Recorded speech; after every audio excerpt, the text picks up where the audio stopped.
Breaking news from WRAL. Coverage you can count on.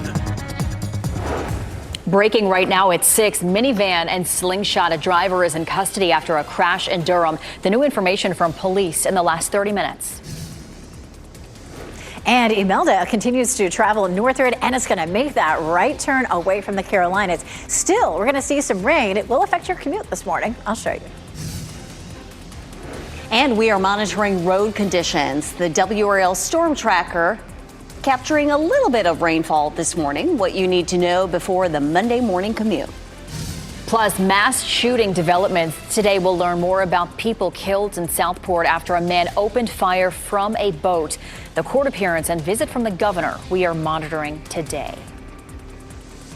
Tropical storm Imelda moving up the East Coast before it's expected to make that sharp turn out to sea. Thanks for joining us. I'm Renee Chu. And I'm Michelle McConaughey in for Chris Lovingood this morning.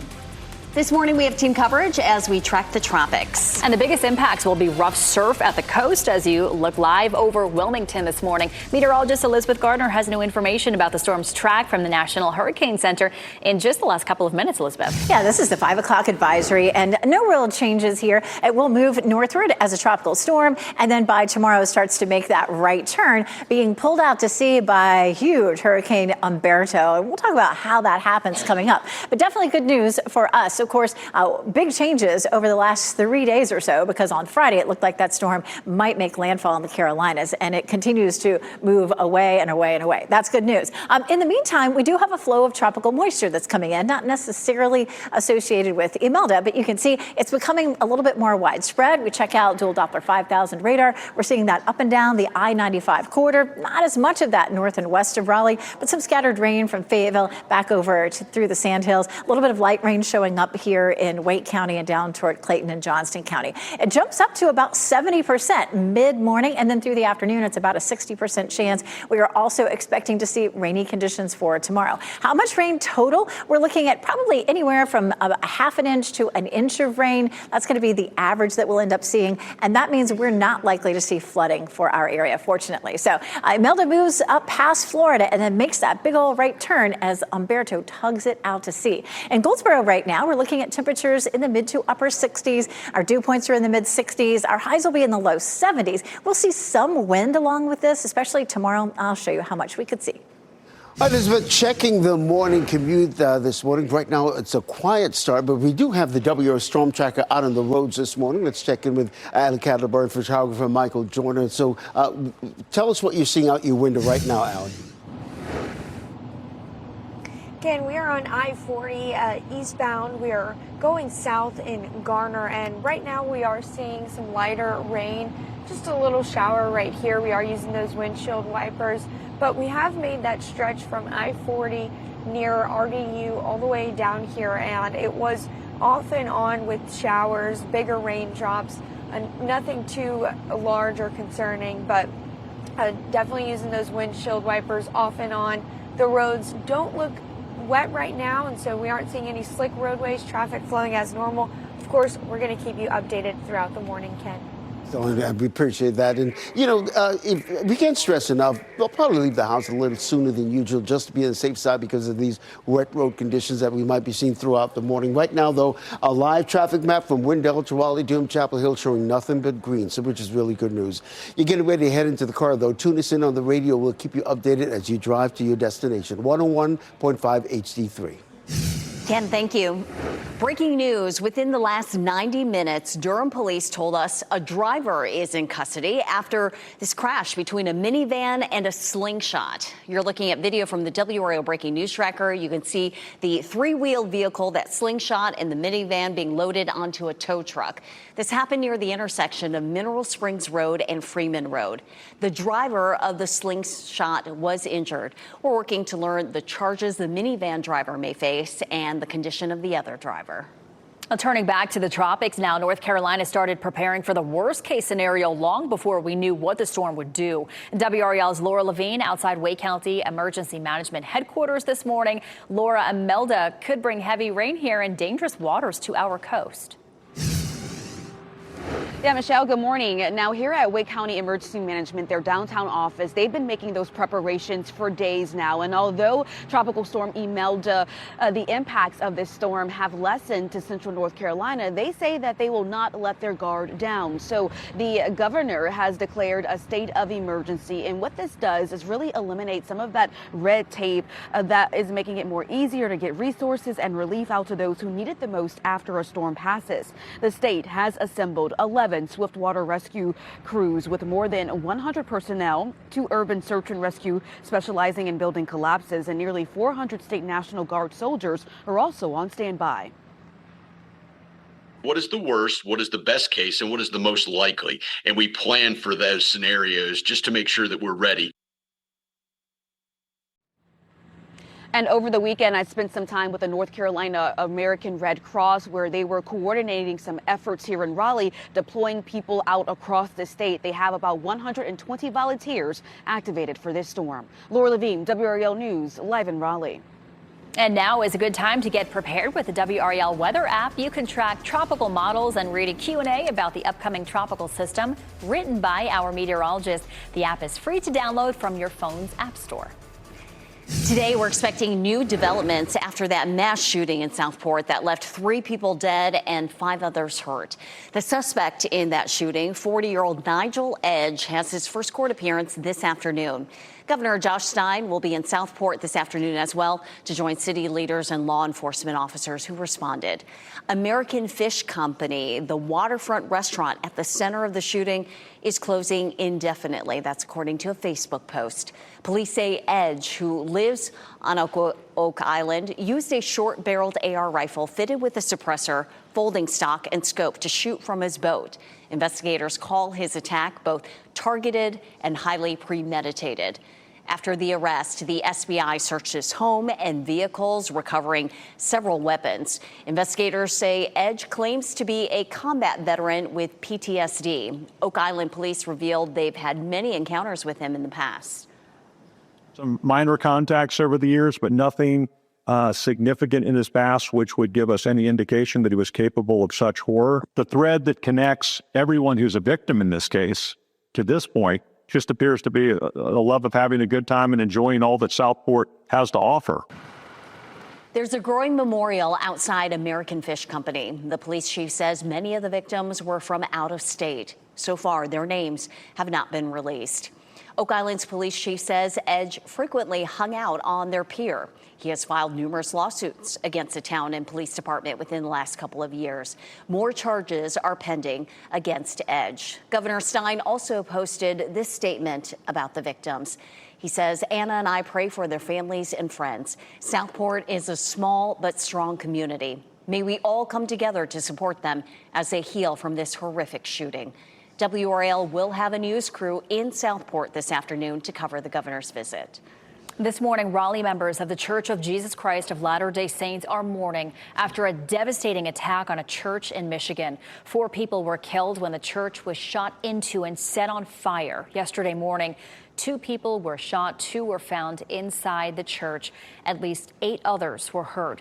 The church building is a total loss from that fire. The Bureau of Alcohol, Tobacco, Firearms, and Explosives says all indications point to the suspect using gasoline to set the church on fire.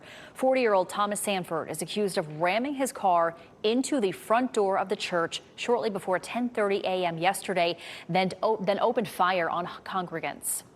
Sanford was killed by a Department of Natural Resources officer and a Grand Blanc police officer in the back parking lot of the church.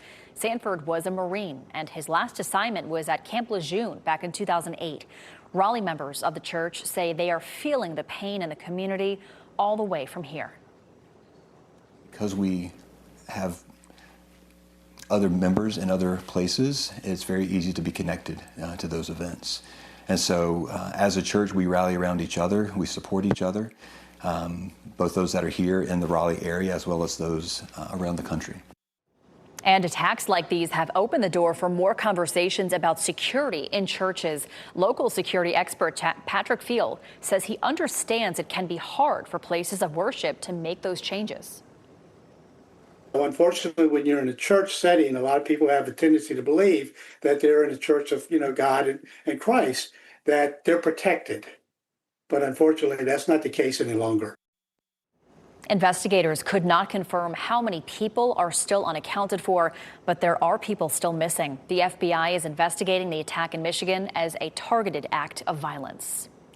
And today, President Trump will meet with all 4 congressional leaders less than 2 days before a potential government shutdown. This shutdown would be different than others. The White House Budget Office is threatening mass firings in the event of the shutdown. Lawmakers have until the end of the day tomorrow to approve a new spending package. A wild, high-scoring game on Sunday Night Football as the Dallas Cowboys hosted the Green Bay Packers. The team scored back and forth all night long, eventually getting to overtime, tied at 37. In overtime, they traded field goals, with the Packers getting theirs as time expired. The game ended in a 40-40 tie. It is the second highest-scoring tie in NFL history. And the Carolina Panthers, they had a tough Sunday in New England. Carolina got on the board first, going ahead 6-0 in the first quarter.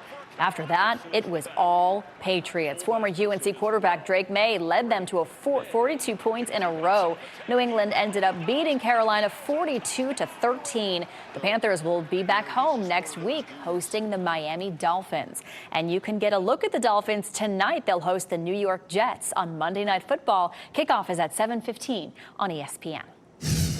Seeking a ceasefire. Today, President Trump and Israel's prime minister will meet. Why the president is confident in his ability to strike a deal for peace in Gaza.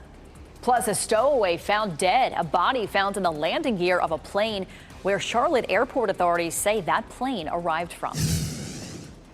And we have scattered light rain on Dual Doppler 5000 radar this morning. Coming up, we'll talk about how the showers could affect your morning commute.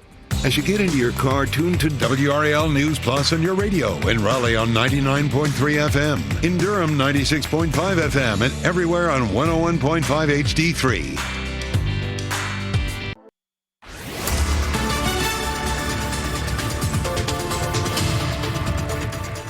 6:14, a tropical plume of moisture is pushing on up into North Carolina, and that is bringing us some rain for the morning commute. We'll zoom in here and take a closer look here at Dual Doppler 5000 radar. We're seeing light, patchy rain. There may be some pockets here and there this afternoon where we see the rain fall heavy at times. Mostly, it's going to be just light to steady. We're seeing some showers around Clayton and Smithfield, really along the I-95 corridor and southward. Not seeing much north of I-85, but really everybody will end up seeing rain. As we get into the mid-morning, it's much more widespread, and that'll be the case really on and off through the rest of the day today. It bumps up to 80% chance for tomorrow, but all moves out by Wednesday. Coming up, we'll talk about how much rain we can see total today and tomorrow. Happening now in the WRAL Traffic Center in the Live Center. Let's get you outside and give you a live look at our WRAL Storm Tracker this morning. You can see the windshield wipers are really going right now. This is I-40 eastbound. They just passed this Cleveland community down around the Garner area, but you can see we're getting one of those heavier band of showers coming through right now. So if you're getting ready to head out in the Garner area, just know that this is what you can expect. But really and truly, we do have at least one incident being reported, but not on any of our major routes. So not causing any problems for you this morning, because really and truly all the major routes from Wendell to Raleigh, Durham, Chapel Hill, all delay free at this hour. Ken, thank you. Today, President Donald Trump and Israeli Prime Minister Benjamin Netanyahu are set to meet. During the meeting, President Trump is expected to propose a new plan to end the war in Gaza. The president posted on Truth Social, sharing his optimism that a deal would get done. The meeting comes as Netanyahu faces pressure internationally to end the conflict. President Trump has stood behind Israel, but has grown more frustrated recently following Israel's bombing of Qatar. A person was found dead inside the landing gear of an American Airlines plane at Charlotte Douglas International Airport. Crews made the discovery yesterday morning. The plane had come from Europe. Police have not identified that person. And happening now in the WRAL Live Center, country music legend Dolly Parton announcing on Instagram that she's postponing her Vegas concert that was scheduled for December. Here's what happened. She's posting on Instagram saying that because of recent health challenges, her doctor told her that there must be a few procedures done, but she did not go into exactly what those procedures are. Parton says she will be able to work on her other projects from Nashville, which includes that Broadway show that comes out next year called Hello, I'm Dolly. That's set to hit the stage next year as well. By the way, those December concerts have been moved to next September in Vegas. All right, we are in the WRAL Severe Weather Center now with meteorologist Elizabeth Gardner. We're talking about two different storms. We're talking about Imelda and Umberto. Yes, both of them out there. Yes. Fortunately, Umberto, which is a Category 4 storm right now, is not going to have any impact here in the United States. But we are looking at actually helping us out because it's going to grab onto Imelda and help to pull it out to sea. And we'll talk about how that happens coming up. Impacts lessening to the Carolinas this week. Fortunately, boy, just 3 or 4 days ago, it looked like Imelda might make landfall in the Carolinas, bringing us a lot of heavy rain and flooding. That no longer looks like the case. So that's been good news. It's been evolving over the weekend. Right now, we're looking at Imelda down here in the Bahamas, and here is powerful Umberto. It's likely to brush past Bermuda, which is out there. And as it does, it's going to grab a hold of Imelda and take it along with it. So this is a look at the paths of the storms, and you can see how this storm will start to intersect with the path of this. Now, they're not going to be there at the same time, but we do see that nice curve with Imelda. Okay, so let's talk about this. We'll check out Futurecast, and we can see Imelda as a tropical storm here. We're going to pause it on Tuesday, and here's Umberto. Now, Umberto is a very powerful storm. Tropical systems or low-pressure systems in general rotate counterclockwise and up, and they tend to sort of drag in or suck up anything that's around them. And so when these two storms get close enough, this is going to grab onto Imelda and just tug it right away. Unfortunately, Imelda may pass right over Bermuda as a Category 1 storm, but it does pull away from us. In the meantime, we have a flow of tropical moisture not directly related to Imelda, bringing us light patchy rain across our area this morning. So you may want to keep your raincoat or umbrella handy. We're going to see this pretty much on and off all day. Some rain right now here across parts of Harnett County from Clinton northward up the I-95 corridor. Here's Futurecast, and you can see how the rain starts to really pick up in coverage as we get through the middle of the day and on into the evening commute. It may taper off somewhat overnight, and then we're looking at more rain tomorrow morning. Tomorrow afternoon, it looks like it starts to taper off. So the bulk of the rain happens today into about the first half of tomorrow. How much rainfall are we talking about? This is going to be maybe more of a high end, but we're not likely to see really any more than an inch to an inch and a half across our area, which shouldn't cause any flooding. We will have the potential for some gusty winds, but only around 25 to 30 mile per hour winds. Most of that will end up being tomorrow. That's not strong enough to cause any real problems. We'll see cool temperatures today and tomorrow with the rain. And then by Wednesday, we'll see some gradual clearing. Thursday through the weekend looks absolutely gorgeous. Our overnight lows drop into the 50s. So cool start in the morning and mild afternoons. Elizabeth, checking the morning commute at this hour. Let's give you a live look at WRAL Storm Tracker. Ali Cadlebar, Michael Joyner in there right now. I-40 eastbound and around Highway 42 area. So if you're getting ready to head out in that Johnston County area, just know that you'll be working the windshield wipers this morning. But the good news is traffic is flowing nicely on all our major routes for the most part. Here's a live look at I-40 and Wade Avenue. Those are the westbound lanes coming toward us as well.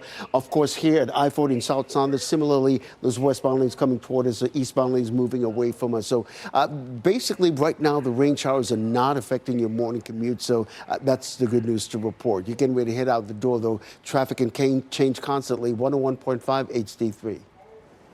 It is 6:20. Newly opened ears. How a 5-year-old Raleigh girl was able to hear her mother's voice for the first time and how she reacted. Plus, fitness app fraud. People say a weight loss app took an unexpected amount of money from their bank accounts. 5 on your sides, Ashley Rose shares a warning from one customer just ahead. And ahead on today, as part of their Inside the Game series, a look at the day in the life of a Dallas Cowboy cheerleader. And as we head to break, here's a look at your NC Education winning lottery numbers. Good luck.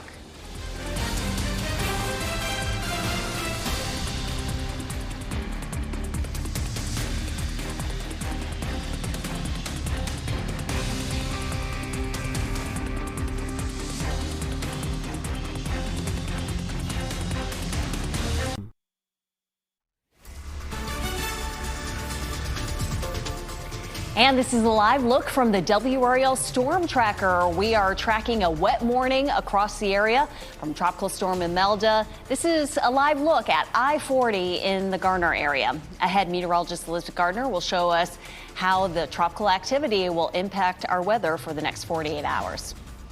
A little girl in Raleigh is hearing the world clearly for the first time. 5-year-old Eliza Fowler was born with microtia. It's a rare condition where the ear does not fully develop. Her first surgery was when she was 9 days old, and even then, doctors said her hearing was like being underwater with headphones on. That changed in June when Eliza received a hearing aid that connects directly to her skull. The moment she heard her mother's voice clearly, it brought tears to her eyes. Once you got your new Baha, your Aussie, what was something that you heard for the first time? Neck. What? Neck. What did you hear in the bathtub for the first time? Water. She had never heard splashing before. Well, they will travel back to California next month to begin reconstruction of her right ear. This What's Trending report, sponsored by Rug & Home. So happy for Eliza. Think of all the things she'll be able to hear, Fantastic. like music. Speaking of music, Bad Bunny will perform in the next Super Bowl halftime show. Yes, and Kieran Culkin gets his wish. Time for a look at what's trending this morning. So first, big news for Bad Bunny fans. The Puerto Rican music star will headline the Super Bowl 60 halftime show. The singer recently wrapped up his 31-date residency in San Juan. You can watch the Super Bowl and Bad Bunny right here on WRAL on February 8th. That's going to be really fun, and he's a really big star. He's won so many different awards, 3 Grammys, 12 Latin Grammys, 10 Billboard Music Awards, and 6 American Music Awards. He previously revealed that he left the mainland U.S. cities off of his tour due to the Trump administration's targeting of Hispanic immigrants. I know some folks are wondering, would Taylor Swift be the Super Bowl halftime show? Bad Bunny. They said Bad Bunny. Oh, Kieran Culkin's baby wishes have come true. The actor and his wife were showing off her baby bump at the premiere of Waiting for Godot on Broadway last night. Culkin and his wife Jazz already share a 4-year-old son and a 6-year-old daughter. Now, you may remember Kieran has a baby pact with his wife. This is something he mentioned during his acceptance speeches for an Emmy and an Oscar. Basically, she promised more children if you won the awards. Well, after that Oscar in March, he ended his speech by saying to his wife, "Let's get cracking on the kids." Yeah, they did. They got cracking. Congratulations to them. Much more news to come. Elizabeth. And we're looking at rain in our forecast for this morning. It's light and patchy right now. We'll talk about how it could affect your travels as you get through the day.